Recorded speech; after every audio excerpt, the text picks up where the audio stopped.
இவர் தான் கடைசி. இவர் உள்ளே போயிட்டாருன்னா முடிஞ்சு. அவ்வளோதான். இது தெரியாமல் நான் மட்டும் எதுக்கடா உள்ளே போக மாட்டேங்குதுன்ட்டு பார்த்துன்னுக்கிறேன். இருட்டியே போச்சு.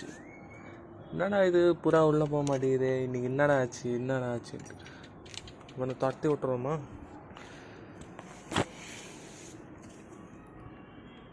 எங்கடா இருக்க? தெரியறானா? இருங்க, ஃப்ளாஷ் போடுறேன்.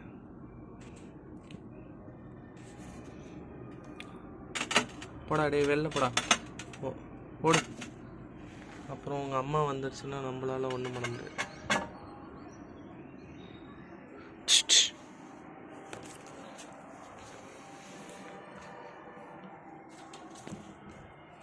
இங்கேயே ஓடி இருந்தா எப்படா?